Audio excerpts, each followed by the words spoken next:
Every year around this time I find myself slowing down. Not just because of the season or the holidays or the pastel colors popping up in every store window, but because something about Easter. It just makes me pause. It's like the world whispers. It's time to reflect. It's time to remember. Do you feel that too? Absolutely. There's something sacred about this season, isn't there? It goes deeper than the chocolate eggs and bright baskets. It's the story behind it all. The real meaning of Easter. I think about sacrifice, about hope, and about new beginnings. Yes, new beginnings. That's what gets me every time. Whether you grew up in church or not, whether you celebrate Easter religiously or not, I think the core message touches everyone.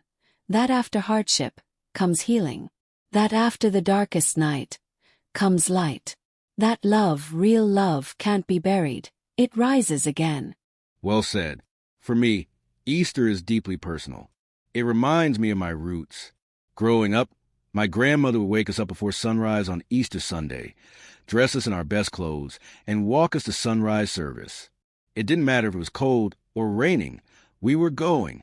And she'd say, "Because he got up early, we can too." That line stuck with me. It made me realize Easter is not just a date. It's a declaration. That gave me chills. And I get it. For my family, Easter was also about community. I remember we'd spend all week preparing, dyeing eggs on Thursday, rehearsing poems for Sunday's program, baking pound cakes and sweet rolls. But it wasn't just tradition. There was always this sense that we were celebrating something real. A risen Savior. A love that overcame death. That's the heart of Easter, isn't it? The resurrection of Jesus Christ. It's the core of the Christian faith. It's the moment everything changed, for history, for humanity, for eternity. And even for those who might not know the full story, there's power in hearing it. So let's tell it. Let's walk through the story again like it's the first time. For us, for them, for anyone who needs a little hope today. I'm with you. Let's go back. Let's begin where the sorrow starts, with the cross. It's impossible to talk about Easter without first talking about Good Friday. Because before there was resurrection, there was death. Painful, public, undeserved. The Son of God, nailed to a cross between two criminals. It's hard to imagine, right? The same Jesus who healed the blind, walked on water, fed thousands. He was betrayed, beaten, mocked, crowned with thorns. And for what? For loving too well? For challenging power with truth? For fulfilling a prophecy no one fully understood yet?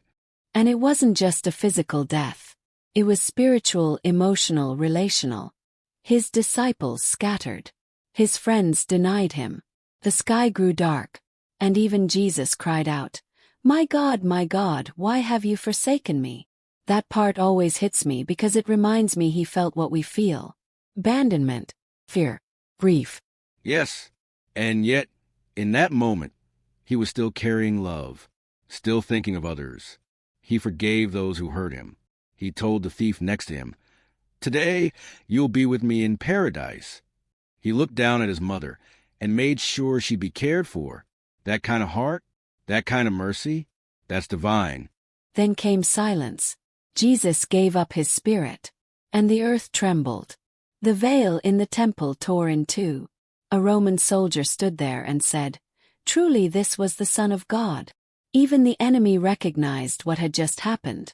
His body was taken down and laid in a borrowed tomb. And just like that, hope seemed gone. His followers hid. His enemies celebrated.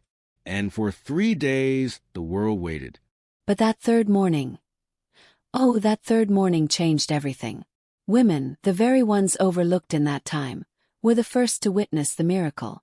They came to the tomb and found it empty. An angel said, "He is not here. He is risen just as he said." And from there, the news spread like fire. Jesus was alive. He began appearing, first to Mary Magdalene, then to the disciples, then to over 500 people. Not a ghost, not a vision, but alive, eating, walking, teaching. That's what stirs me. The resurrection wasn't just spiritual. It was physical, real. Flesh and blood. He defeated death in every form. That stone rolled away wasn't just for him. It was for all of us. Every doubt, every fear, every failure rolled away. And that's the core of Easter. Not just that Jesus rose, but what it means for us, that love wins. That death doesn't have the final word. That no matter how dark Friday feels, Sunday is coming. Phew, you said that. And we need that message now more than ever. With everything going on in the world, pain, war, division, loss, we need the reminder that there's still life after loss. Still light after darkness. Still joy after mourning. Still peace in the storm. And that's why Easter matters. It's not just a story from the past. It's a lifeline in the present. That makes me think. How do we carry that message forward? How do we live in resurrection power, not just celebrate it once a year? Maybe it starts by remembering who we are. Easter is proof that we are loved, chosen, redeemed. It's not about being perfect. It's about being made new. Amen. And maybe it also means loving people the way Jesus did. Forgiving freely. Serving selflessly. Being a light even when we feel surrounded by darkness. That's powerful. Because the resurrection didn't just change Jesus' story. It's supposed to change ours. It gives us courage to rise again after failure, after heartbreak, after tragedy. Yes. Because if he could rise from death, we can rise from anything. That's the hope of Easter. And that's worth talking about, worth living for, worth celebrating. Let's begin where the sorrow starts, with the cross. It's impossible to talk about Easter without first talking about Good Friday. Because before there was resurrection, there was death. Painful, public, undeserved. The Son of God, nailed to a cross between two criminals.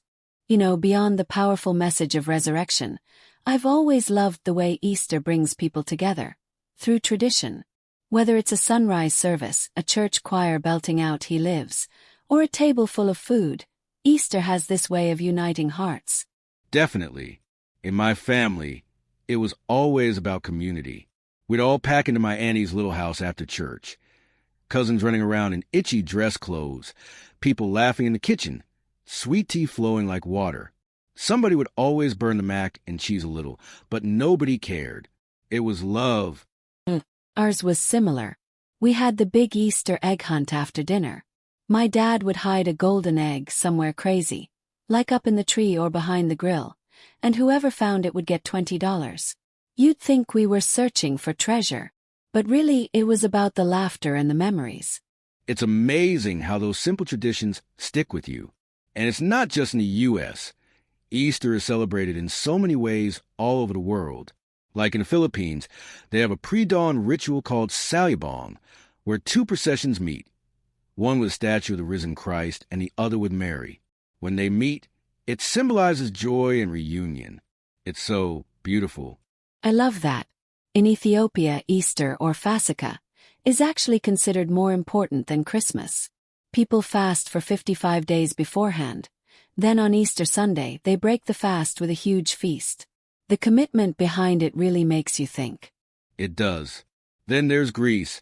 On Holy Saturday, they light candles at midnight and proclaim Christos Anesti, which means Christ is risen, and they crack red eggs together, symbolizing the blood of Christ and the new life of the resurrection. All of it points back to that one moment, the empty tomb.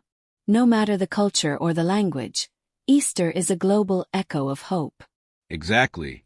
And while each place may celebrate differently, with lamb or ham, sunrise or midnight, gospel or incense, the heart of it remains the same, a celebration of life defeating death. And that unity is something we could all use more of.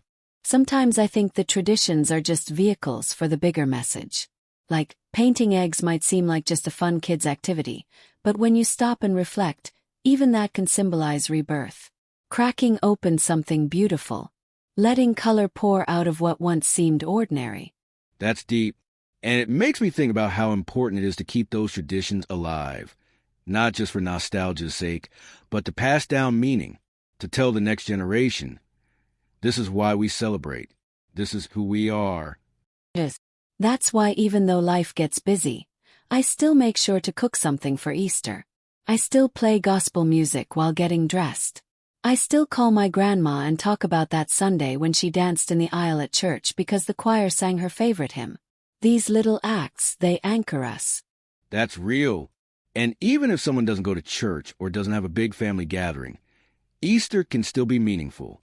It can be personal, a time to reflect, to reset, to reconnect with God and yourself. Or even just to pause, to breathe, to ask, what needs to rise in my life? What needs to roll away? Phew, that's a powerful question. Because maybe Easter isn't just a moment. Maybe it's an invitation to new purpose, new vision, new love. And maybe it's a challenge too.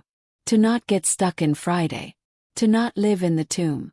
But to walk forward, even when we're scared, into the morning light of resurrection. That morning light, that's where faith begins. And for me, every Easter, I recommit, not because I'm perfect, but because I know He is. And He's patient with me, even when I fall. Same here. I think that's what keeps us coming back every year. Not out of obligation, but out of awe. Easter reminds us. Grace still flows. Hope still wins. And love. Love never fails. You know what's wild? Every time I reflect on Easter, I start thinking not just about the resurrection of Jesus, but about the things in me that need resurrecting. Like joy I lost, or peace I forgot how to hold, or dreams I buried a long time ago because life got too heavy. I feel that. And I think that's where Easter really hits home. It's not just about a man rising from a grave 2,000 years ago. It's about us getting up every time life knocks us down. Every time fear tells us to stay in that dark place. Every time the world whispers, you'll never make it back. We'll be back after a quick break. Hey there.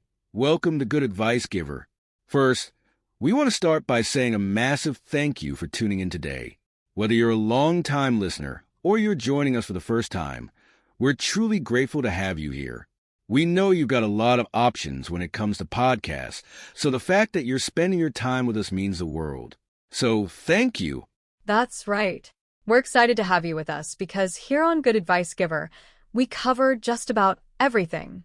Whether you're interested in sports, relationships, sex, money, finances, business, digital marketing, music, education, movies, comedy, or something else entirely, we've got it all.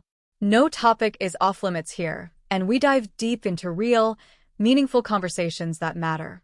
We've also got a mix of male and female hosts, so you're always getting a well-rounded perspective on every topic we cover, from business strategies to personal development, from car shopping to digital products like affiliate marketing.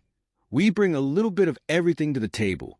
Our goal is to offer advice, insights, and some laughs along the way to make sure you feel welcome and engaged, no matter what brought you here.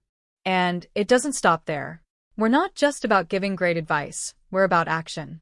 On this podcast, we even sell products and services we believe in, from affiliate marketing opportunities to cars and more. So whether you're looking to boost your business or find practical ways to improve your everyday life, you're in the right place. As always, we want you to stay connected with us.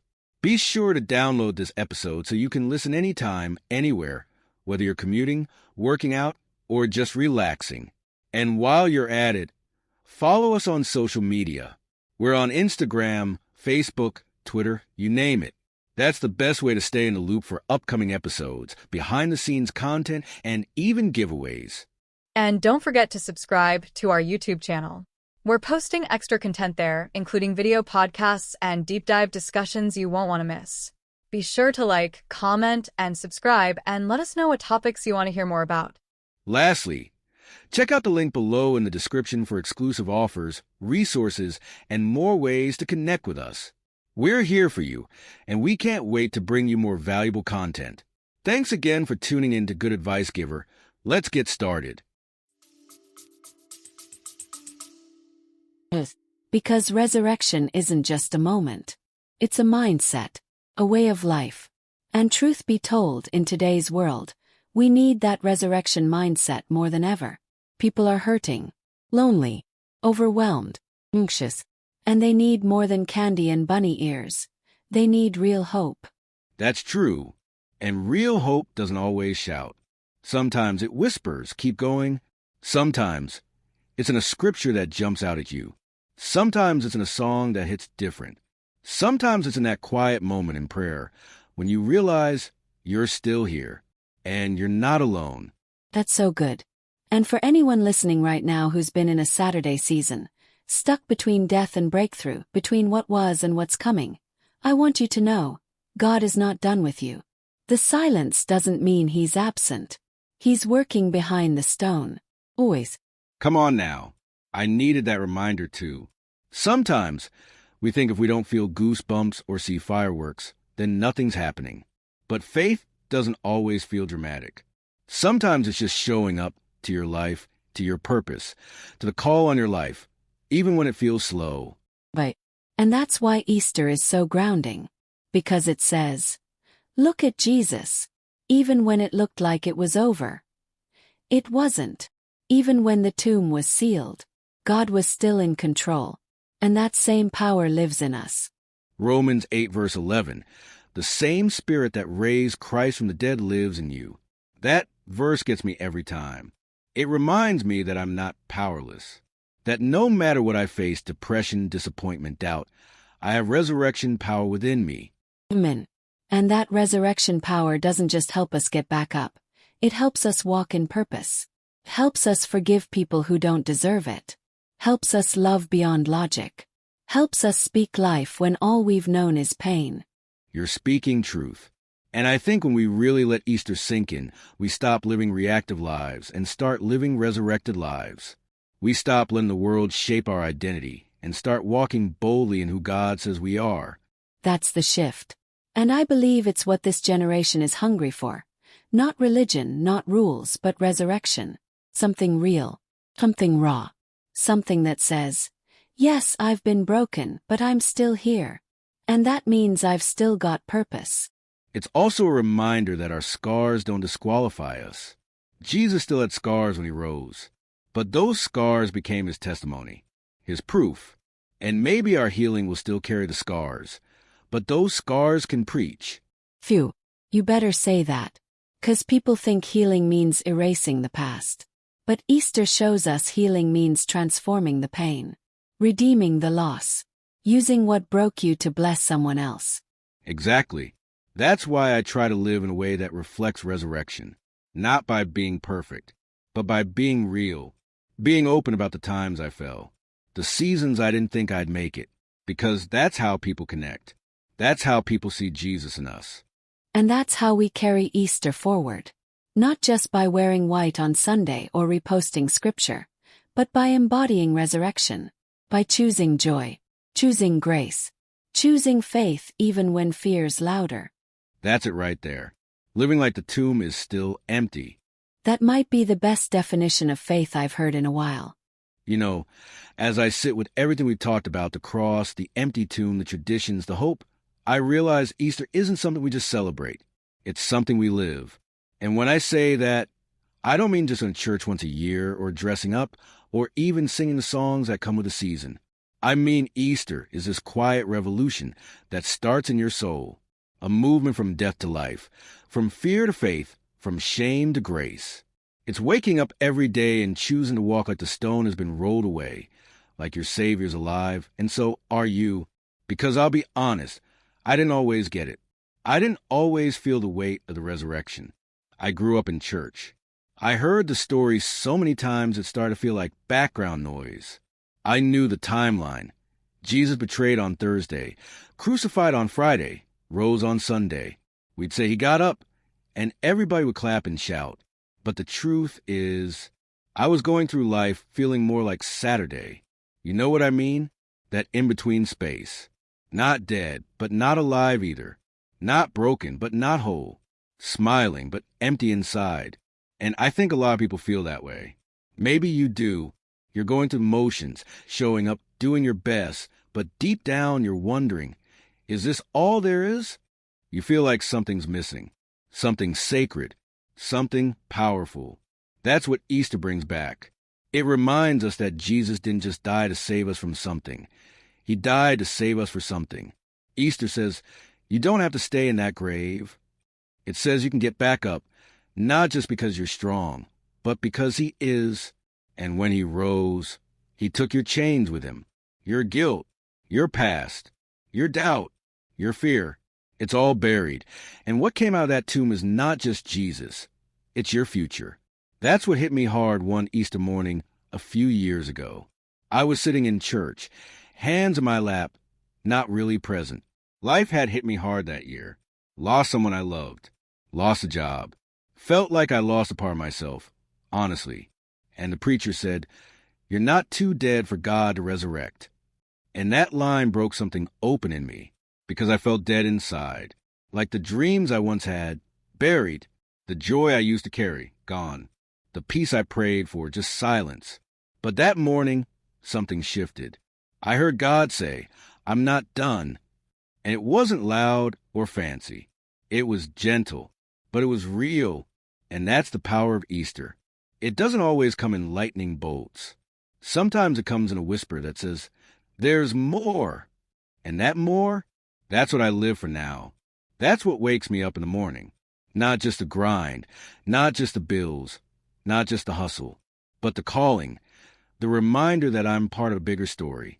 That resurrection power lives in me, and it pushes me to love harder, to forgive faster, to serve deeper. Because Jesus didn't just rise to save us. He rose to send us. He said, go tell the world. Go make disciples.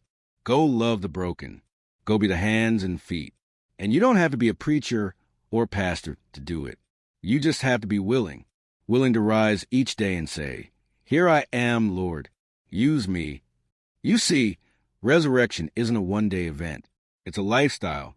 It's waking up every time life knocks you down. It's choosing hope when anxiety tells you to shut down.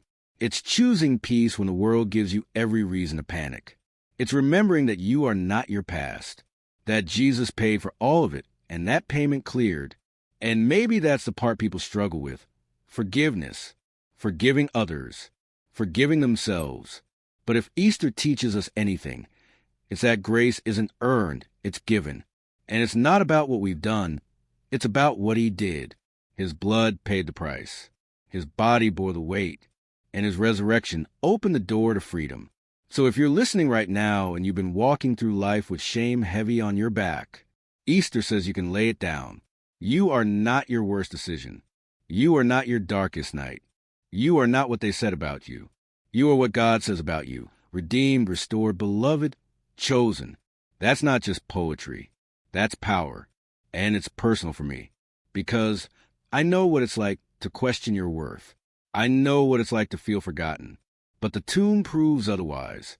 It says you matter so much that God himself stepped into your pain, took your place, and gave you a new name.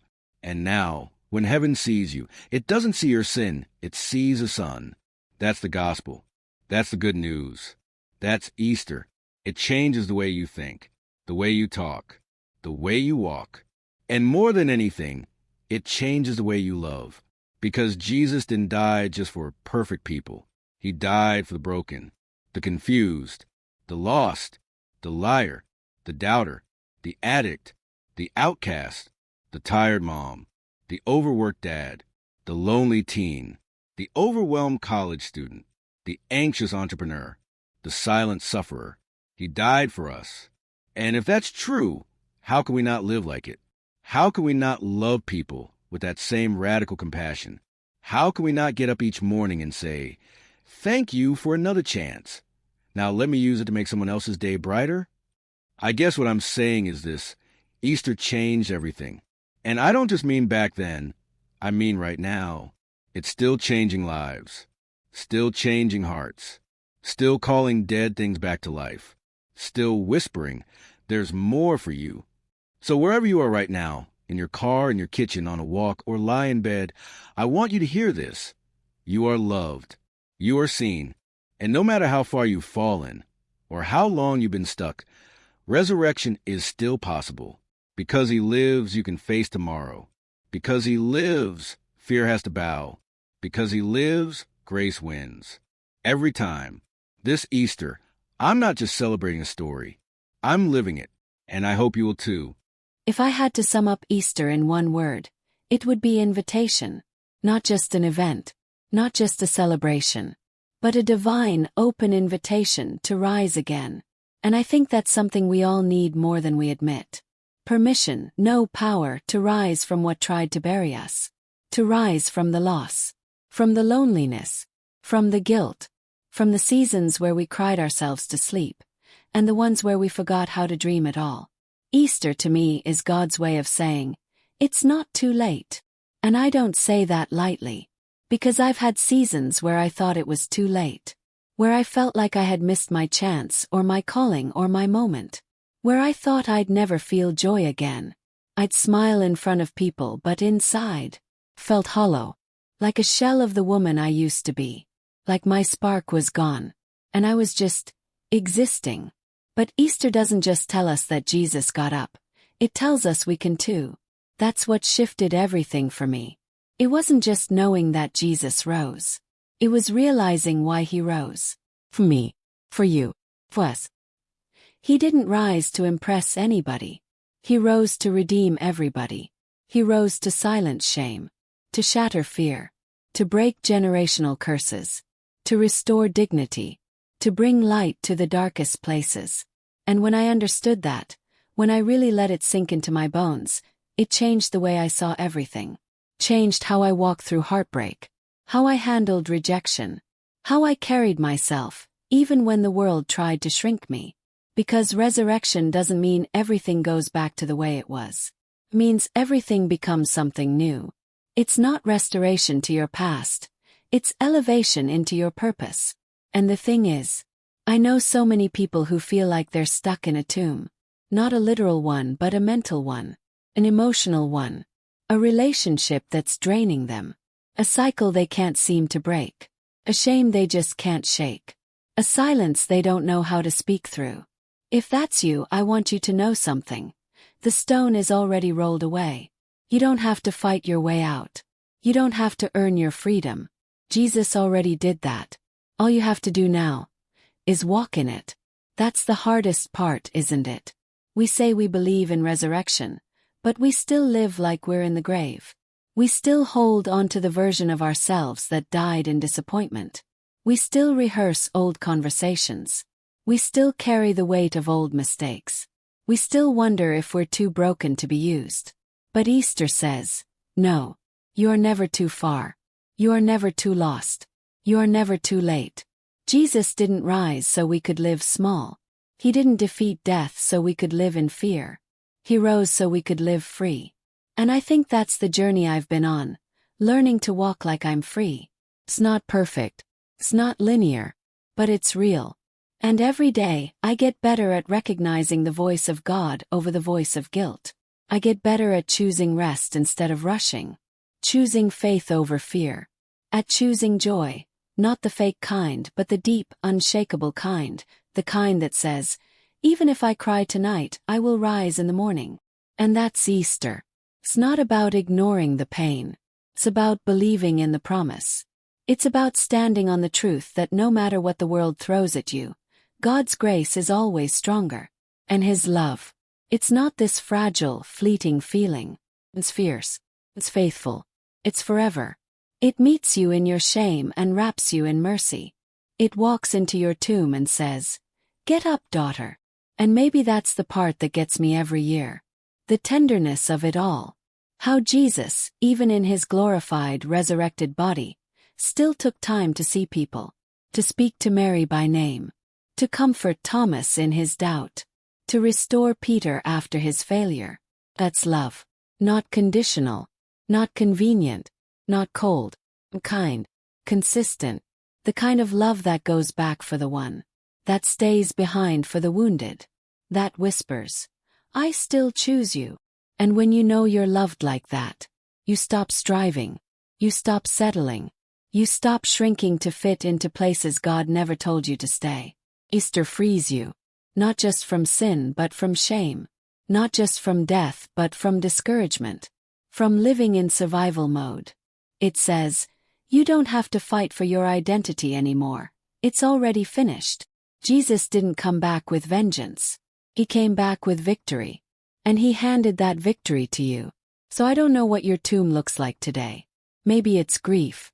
Maybe it's insecurity. Maybe it's an old label that someone slapped on you and you started to believe. But hear me, that's not who you are anymore. Because Easter isn't just something that happened. It's something that happens. It happens when the addict finally puts down the bottle. It happens when the couple decides to forgive and start again. It happens when the woman who thought she wasn't enough realizes she was chosen all along. It happens when we finally stop running and come back to the one who's been waiting with arms wide open. That's the invitation of Easter. Not just to believe, but to become. To become who you were always meant to be. Whole, holy, and healed. And it doesn't matter how many times you've failed, or how long you've been silent. It doesn't matter what your resume says or what your family did. The tomb is empty. Anything is possible. That's what I want to carry with me this year. Not just the emotion of Easter Sunday. Not just the high of the music or the message. But the quiet, burning truth. That because he lives, can live too. Fully, freely, faithfully. That I don't have to hide anymore. I don't have to pretend. Can rise. Can love. Can try again. 'Cause the stone is gone. The grave is empty. And my story is not over. So wherever this finds you, whether you're on the mountain or deep in the valley, I want you to hear this. You're not alone. You're not forgotten. You're not disqualified. You are chosen. You are forgiven. You are called. And you've got resurrection power running through your veins. So rise, woman of God. Speak life. Break the silence. Be bold with your love and loud with your light. The world needs your voice, your story, your fire. And Easter. Easter is your reminder that the best is not behind you. It's just beginning. He is risen. And so are you. Today is your lucky day.